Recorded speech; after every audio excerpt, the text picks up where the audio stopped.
오늘 그 어린아이들에게 우리 특별히 지성근, 이영희, 전영화 권사님께서 인형공장을 하시는데 어린아이들을 위해서 200개를 만들어서 오늘 선물로 저는 요렇게 이쁜 거예요. 요거 이쁜 거예요. 그래서 200개인데 우리 주일학교, 중고등부, 청년까지 주면 되겠어요. 어른들은 못 받으세요. 청년까지 이렇게 이쁜 열쇠고리예요. 열쇠고리 이렇게 이쁜 거 마련해서 이렇게 준비했습니다. 그래서 하나씩 드리기로 하겠습니다. 다음 주일은 어버이 주일인데 우리가 체육대회를 하겠어요. 이렇게 학교 체육관을 빌려서 실내 안에서 하는 것인데 여러분들 잊지 말고 꼭 참석하셔서 9시에 예배 드립니다. 9시에. 11시 예배 없습니다. 9시에 예배 드리고 바로 체육관, 요 건너편 체육관으로 바로 옮겨갑니다. 그러니까 다음 주는 9시까지 오셔야 돼요. 이렇게 얘기해도 또 다음 주에 엉뚱한 또 11시, 물론 11시에 봉구차 하나 와 있을 거예요. 그때 오시는 분이 계셔서 특별히 속장님들은 오늘 안 오신 분들에게 꼭 연락을 해주세요. 그래서 그날 꼭 참석하게 하시고, 그리고 떡을 제공해 주신 분이 계셨습니다. 그래서 떡은 준비 안 하셔도 되고 또 과일을 준비하시는 분이 계셨어요. 그래서 과일도 준비 안 해 오셔도 돼요. 그냥 간단한 이렇게 점심 준비 그렇게 해갖고 오시면 되겠습니다. 그래서 다음 주에 아주 성도 간에 서로 아름다운 교제를 나누는 그런 주일이 되시기를 주님의 이름으로 부탁을 드립니다. 며칠 전에 제가 저희 딸네 집에 갔었댔는데 그 손녀가 할아버지 제가 성경을 외우는데 한번 들어보실래요? 그러더라고요. 그래서 그래? 네가 어떻게 성경을 외우냐? 한번 외워봐라 그랬더니 잠언하고 시편을 이렇게 줄줄줄 외우더라고요. 그래서 야, 너 어떻게 성경 외우는 걸 어디서 이렇게 배웠느냐? 그랬더니 학교에서 성경을 배웠다는 거예요. 그래서 야, 요즘 학교에서 성경 가르치는 학교가 어디 있느냐? 도대체 어떻게 된 거냐? 그랬더니 제 딸이 저한테 얘기하는데 이래가 지금 다니는 그 우리 손녀딸이 다니는 학교는 일반 초등학교가 아니고 대안학교처럼 부모님들이 한 20명 되는 애들이 부모들끼리 모여서 그 애들을 특수교육을 시킨다고 그래요. 그래서 성경 공부를 거기서 꼭 성경 공부를 하고 애들을 그렇게 한다고 그래요. 그리고 부모님들이 맨투맨으로 이렇게 가르치는데 애들을 초등학교 지금 1학년 과정소통 공부를 하는데 4년 정도 가르치면 검정고시를 봐서 초등학교 졸업을 할 수 있을 정도로 그렇게 지금 가르치고 있다고 그래요. 그 염려가 돼서 왜 애를 그렇게 가르치느냐 그랬더니 제 딸이 하는 말이 아빠 요즘 초등학교 그 교과서 못 보시죠? 그래서 난 못 보지 그랬더니 3학년 때부터는 성교육을 시키는데 어른이 봐도 부끄러울 정도의 성교육을 초등학교 3학년 학생들을 놓고 시킨다는 거예요. 그래서 도저히 자기는 자기 딸을 학교에 보낼 수가 없다. 그렇게 얘기를 해요. 그러면서 1시간이나 태워오는 그 먼 거리로다가 그 자기 딸을 학교를 보내는 대안학교를 보내는 그러한 얘기를 들었습니다. 저는 굉장히 걱정이 되면서 이게 옳은 것이냐 잘못된 것이냐 판단할 수가 없었죠. 물론 장단점은 있는데 뭐 자기 자식이니까 자기 자식에게 가장 좋은 방법을 찾아서 가르치겠지 그런 생각을 했습니다. 물론 저희 딸도 그런 과정을 거쳐서 공부를 했죠. 그래서 사실은 미국 가서 제일 좋다는 뉴욕의 팝슨에 가서 컴퓨터 디자인을 하고 영국에 가서 석사 과정을 마치고 박사를 받아서 지금 대학에서 자기도 애들을 가르치고 있는데 뭐 좋은 판단을 했겠다 믿어지면서도 지금의 교육 현장이 이런 모습인가 도저히 제가 이해가 가지를 않더라고요. 지나친 급진보적인 교육이 우리가 부모도 이해할 수 없는 그러한 학교로 변해가고 있지 않느냐. 교사가 사명감보다는 직업적인 것이고 스승에 대한 존경심과 자부심은 없고 그냥 의무감만 있는 그런 교육. 이러한 교육이 지금 이게 정말 잘된 교육일까 생각을 하게 됩니다. 어떻게 가르치는 것이 정말 옳은 교육일까? 어떻게 보면 이 사회가 주는 그 교육의 혜택, 그 무한한 혜택을 거절해가면서 그렇게까지 애를 써가면서 따로 애들을 교육시킬 정도로 이런 사회 풍토라 그러면, 이런 교육 제도라 그러면 이건 좀 문제가 있지 않느냐 하는 생각을 합니다. 물론 저도 지금 대학에서 애들을 가르치면서 늘 느끼는 것이 있어요. 그래서 늘 제가 오래전서부터 여러분들에게 늘 하는 얘기가 있는데, 당신의 아들, 딸이 전교에서 10등 안에 들지 않으면 공부에 그렇게 관심을 갖지 말아라. 그냥 10등 안에 들면 그거는 머리가 천재고 공부하는 애니까 계속 학업을 시켜서 뭐 좋은 길을 이렇게 해주지만 10등 안에 안 들면 그냥 고등학교 졸업 맞거든 취직을 시켜라. 그래서 이 결단이 이게 아무나 하는 결단은 아니에요. 이 부모의 사고가 정체성이 살아있지 않으면 못하는 거예요. 그래서 고등학교 졸업 맡으면 취직을 시켜서 취직시켜 놓으면 걔가 직장 생활을 하다가 한 3, 4년 지나면 자기 길을 찾을 거다. 나는 이 분야에 공부를 해야 되겠구나. 이 분야를 내가 좀 더 알아야 되겠구나. 지금 아는 것 갖고는 안 되겠구나. 좀 전문적인 것을 알아야 되겠구나. 그럼 스스로 그때의 대학을 가게 해라. 그러면 공부하지 말라고 그래도 공부할 것이고, 그리고 그때 대학 가는 거는 다 문제 열려 있다. 지금 대학 다 미달이고 어느 대학이든지 그죠? 그때에는 여기 직장 생활하다 오는 애들을 다 환영하고 다 받아들일 것이다. 그러니까 스스로 자기의 인생을 자기가 책임지고 찾아가는 애로 키워라. 고등학교까지는 부모가 책임을 져라. 그러나 고등학교를 졸업 맡으면 그 다음서부터는 스스로 자기 인생길을 개척해가는 법을 훈련을 시켜라. 고등학교가 지난 후에도 계속 부모가 하는 것은 그 아이를 지진아로 만드는 것입니다.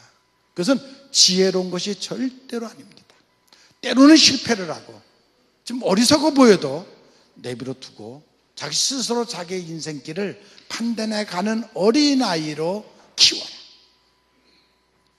저는 언제나 그런 철학을 가지고 그러고 있습니다. 사실 이번에 그 딸 손녀의 얘기를 들으면서 저는 다급해져서 와가고 어린아이에 대한 서적을 세 권을 제가 읽었습니다.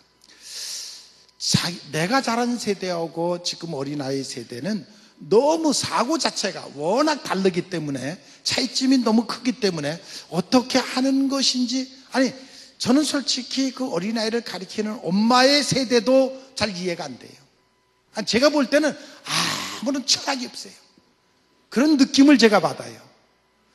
그런데 그 어린아이의 엄마의 아기들까지는 더욱더 이해가 되질 않죠. 한편으로는 글쎄 어떤 것이 바른 교육인지 많이 생각하게 됩니다.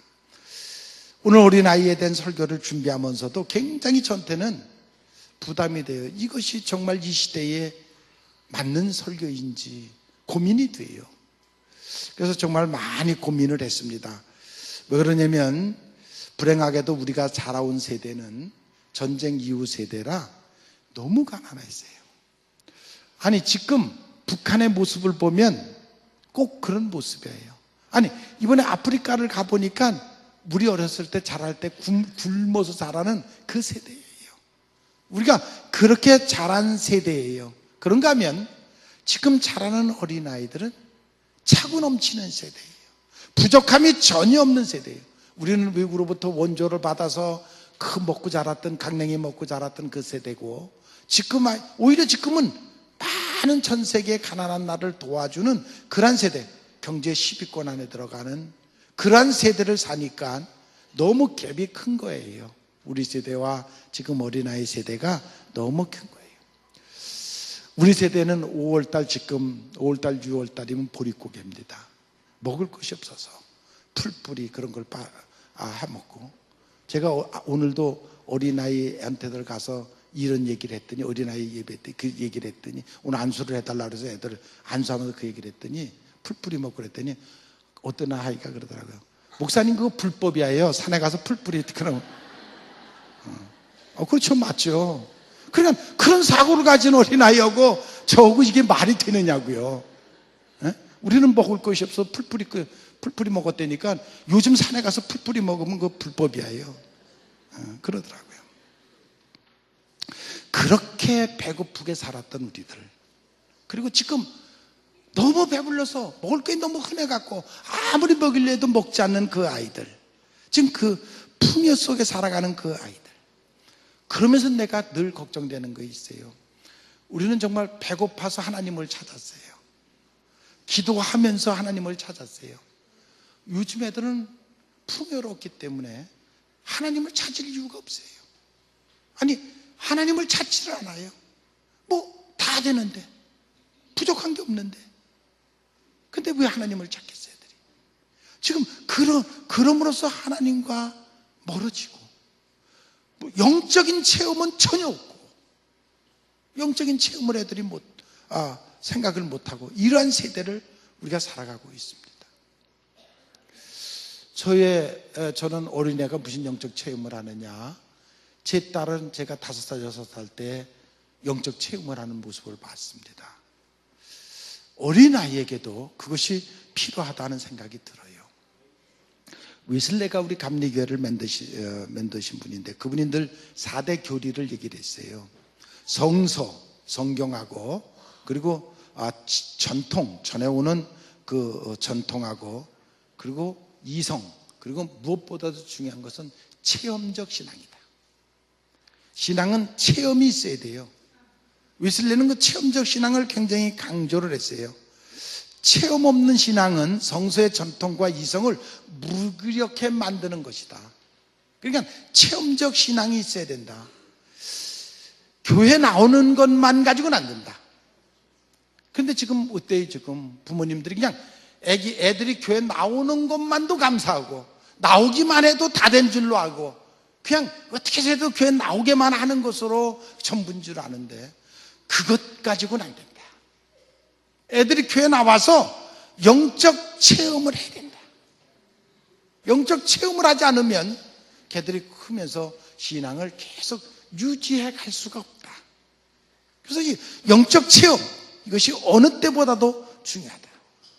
신앙생활이 성서에 대한 관심과 이해 부족, 기독교의 정통에 대한 무지, 새 세대를 맞이하는 기독교의 인격의 사고 체계가 삶에 대한 그 이성적 통찰의 결여로 말미암아 지금 다 무너져 가고 있는 그러한 세대를 우리가 살아가고 있습니다. 왜? 세상은 급변해 가고 있거든요. 그런데 우리는 새수를 새 풀에 담지 못하고 있고, 낡은 풀에 담다가 다 찢어지고 마는 그런 모습을 우리가 지금 하고 있다. 그래서 교회에 필요한 것이 무엇이냐, 지금 가장 중요한 것은 영적인 체험을 하게 해야 된다.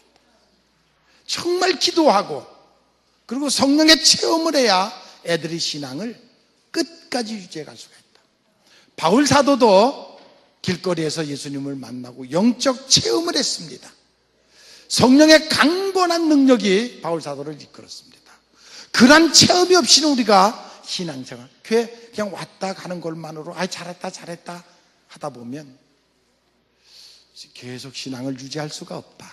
그러니까 정말 엄마가 끌어안고 붙잡고 기도하면서 영적 체험을 할 수 있을 때까지 그러한 교육이 우리에게 정말로 필요하다. 성령의 불이 들어오면 인간의 습관과 의지를 갖고 되는 것이 아니라 정말 내 속에 있는 모든 죄의 속성을 성령의 불이 태워야 됩니다.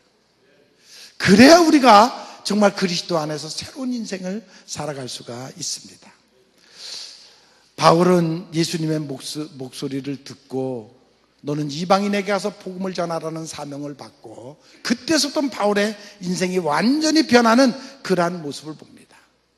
이 시대를 살아가는 우리들에게도 정말로 필요한 것은 영적인 체험입니다.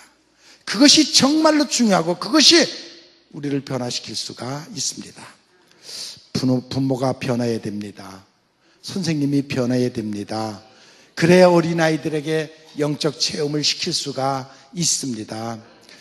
미국에서 다음 세대를 연구하는 전문 목사, 그 사람이 다음 세대의 신앙교육은 어떻게 돼야 되느냐, 그것은 물론 교회도 신앙교육을 시켜야 되지만 가장 중요한 것은 가정에서 어머니가 붙잡고 하는 신앙교육, 그것이 다음 세대를 위해서는 가장 중요한 것이다 라고 말하고 있습니다.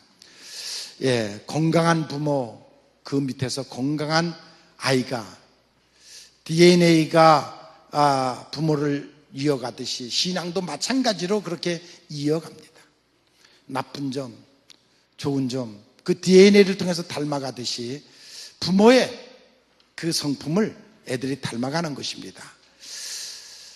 이런 면에서 부모의 신앙이 얼마나 중요한지에 대한 얘기를 지난 금요일 날 우리 영국 세필드 교회에서 지금 목회를 하고 있던 양찬훈 목사가 저희 교회에 와갖고 지난 금요일 날 설교를 했습니다.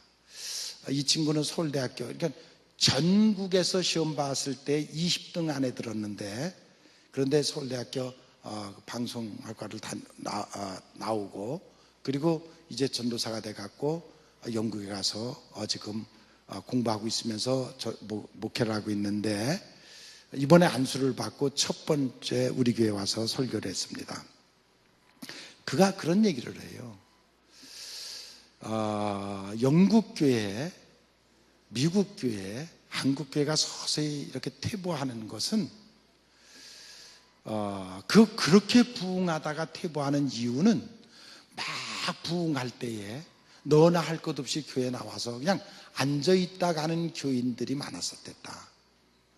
영적 체험을 하지 아니하고 그냥 교회 와서 앉아있다 가는 교인들이 그렇게 많았는데, 그들이 영적 체험을 하지 않으니까 기도하는 것, 그런 것을 잊어먹고, 그러니까 그 자식들이 아버지가 신앙생활을 교회는 열심히 나가는데 뒤에서 보니까 영적 체험을 하지 않고 신앙도 없고, 그러니까 그 자식들이 아버지를 보고는 이건 아니로구나 하고 그 자식들이 교회를 나오지 않게 된다.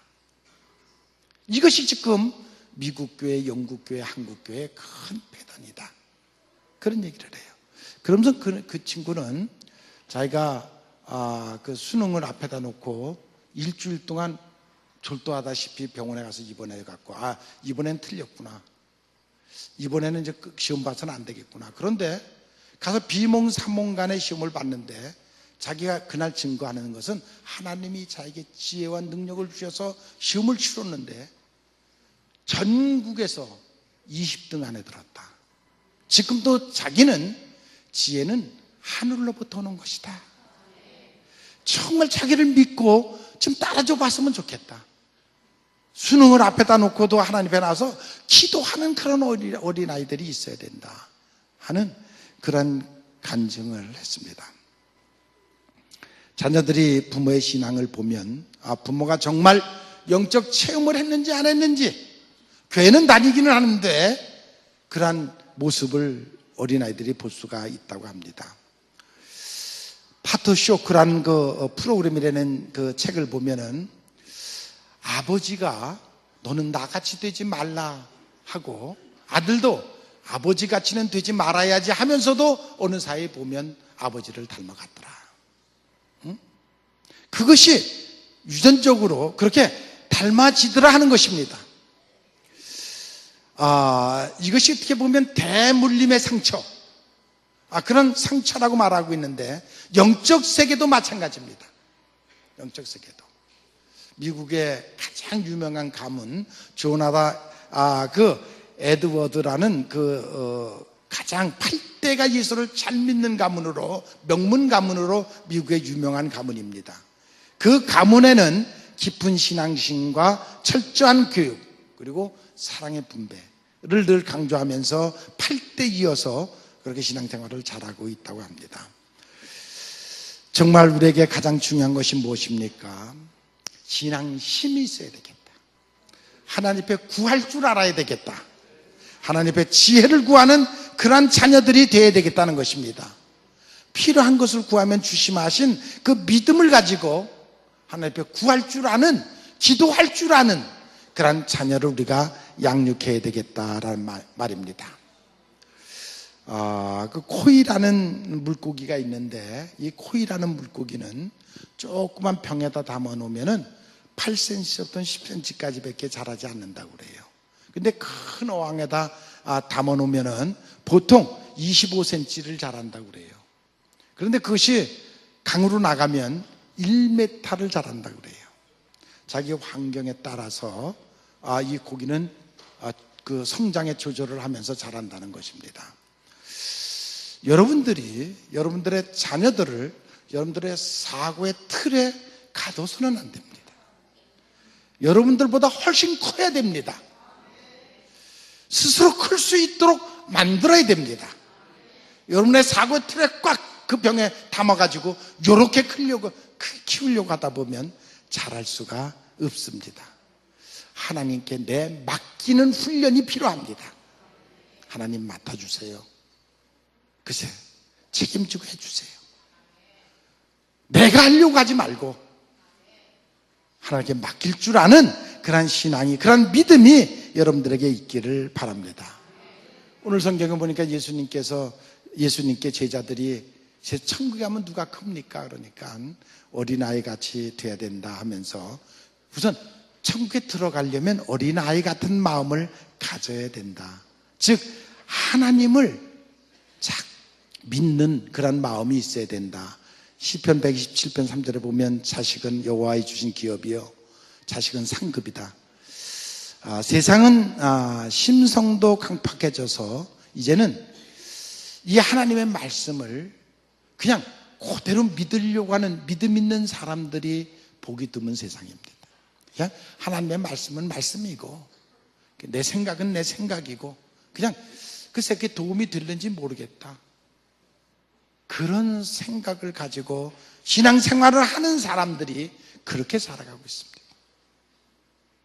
어떻게 보면 자녀들이 가정의 우상이 됐습니다.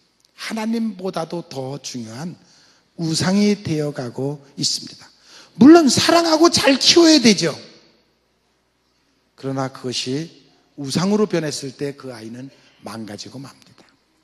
유엔의 어린이 헌장 7가지가 있습니다. 어린이는 건강하게 자랄 권리가 있다. 공포로부터 벗어날 권리가 있다. 양육받을 권리가 있다. 버림당하거나 또 나쁜 일에 노동에 쓰임받지 않아야 된다.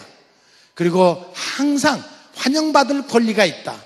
환경으로부터 안전하게 보호받을 권리가 있다. 그리고 즐겁게 지낼 권리가 있다. 그것이 유엔에서 말하는 어린아이의 7가지 헌장입니다.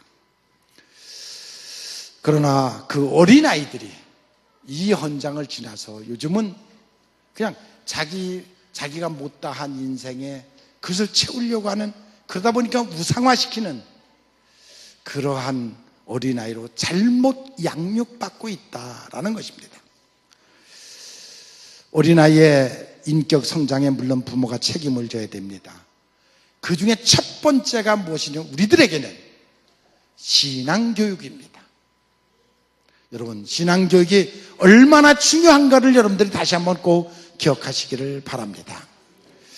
지나친 진보 교육이 어린아이들의 가치관을, 가정의 가치관을, 사회가 주는 가치관을, 친구에 관한 가치관을 지금 흔들고 무너뜨리고 경쟁시대 속에서 모든 것을 무너뜨리고 있습니다.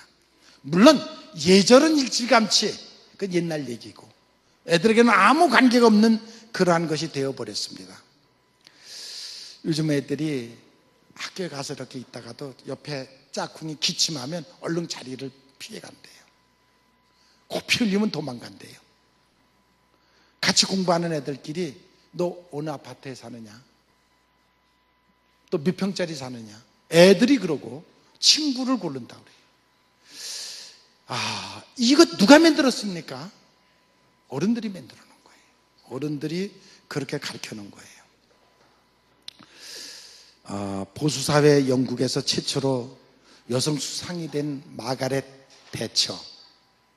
마가렛 대처는 쌍둥이로 자랐고 아버지가 선교사예요. 그러나 그는 정말 철저한 신앙교육을 받았고, 그래서 그는 분명한 철학을 가지고 그리고 영국을 다스려서 지금도 그만한 인물이 없습니다. 저는 그 대처가 나오던 교회, 위슬리 교회, 위슬리 선생님이 목회했던 그 교회, 거기에 대처가 지금 나오고 있는데, 지금도 다른 목사님이 하고 있는데, 그 담임 목사가 지금은 영국에서 지금 백작이 됐습니다. 왜? 대처 수상 같은 사람을 가리킨 목사.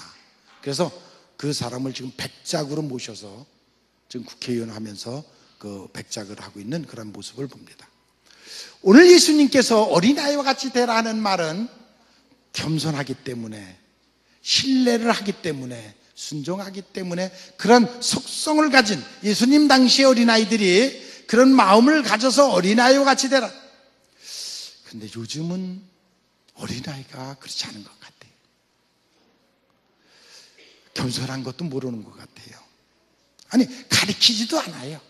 부모들이 겸손이 뭔지 어린아이들에게 가르쳐주지도 않아요. 그리고 하나님을 신뢰하는 것이 아니라, 부모를 신뢰하는 것이 아니라 자기 스스로를 더 신뢰하는 아이들로 자라고 있고, 순종, 말을 배우면 첫 번째가 안 돼, 못해, 안 해, 그 말부터 배우는 이러한 시대를 우리가 지금 살아가고 있습니다.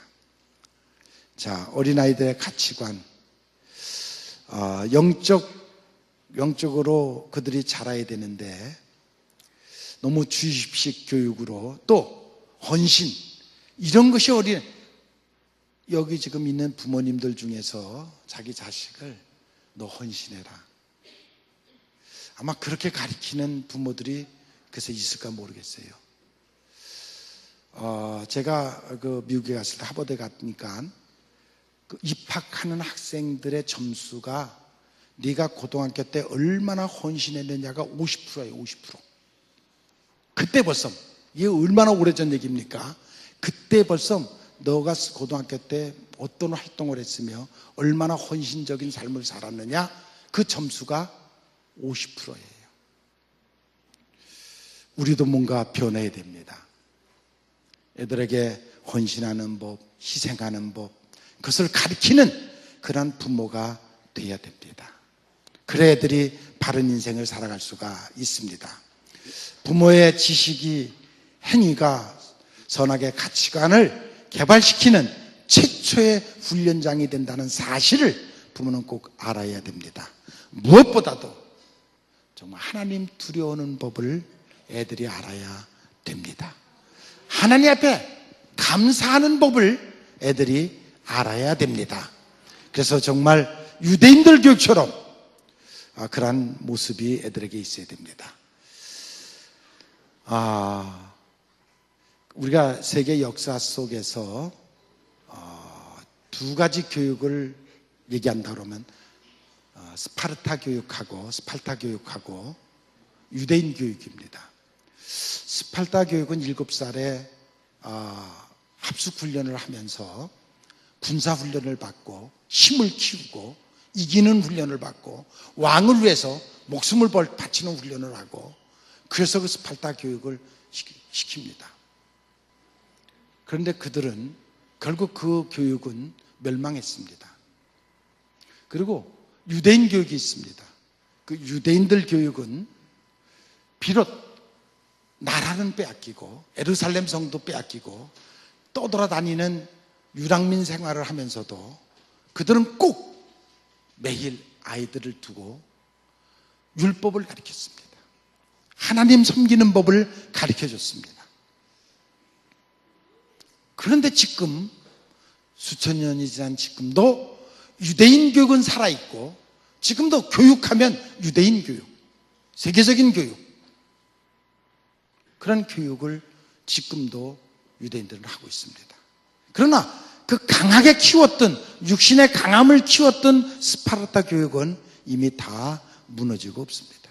그들은 힘을 키웠고 훈련을 했고 그렇지만 무너졌고, 유대인들은 하나님으로부터 지혜와 사랑을 배우는, 그리고 가정을 지키는 그러한 교육을 했는데, 그 교육은 지금도 전 세계 교육의 표본이 되고 있다는 그러한 사실입니다. 한국의 학교 교육, 물론 옛날에는 스파르타 교육에서 지금은 사랑의 교육으로 바꿔가고 있지만 아직도 멀었습니다. 정말 우리는 우리의 자녀들을 어떻게 키워야 될까? 무엇을 가르쳐야 될까? 정말로 부모들이 고민해야 됩니다. 정말로 신앙은 또 무엇인가 하는 부분에 대해서 더욱더 애들을 정말 신앙교육에 대해서 얼마나 우리가 철저하게 가르쳐야 될까 다시 한번 깊이 생각해 봐야 됩니다.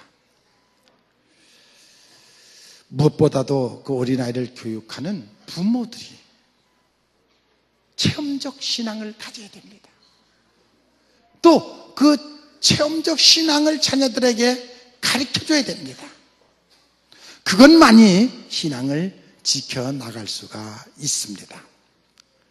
자식을 영적 체험하기 위해서 먼저 부모가, 선생이 그 체험을 해야 됩니다. 그래야 그 자식들을 신앙으로 이끌어갈 수가 있습니다. 영적 가치관의 귀중함, 그것을 알아야 됩니다. 세상의 어떤 교육도 사람의 마음을 변화시키지는 못합니다.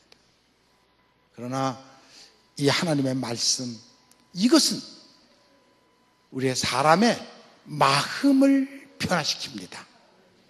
믿습니까? 가치관을 바로 세워줍니다. 이것이 중요합니다.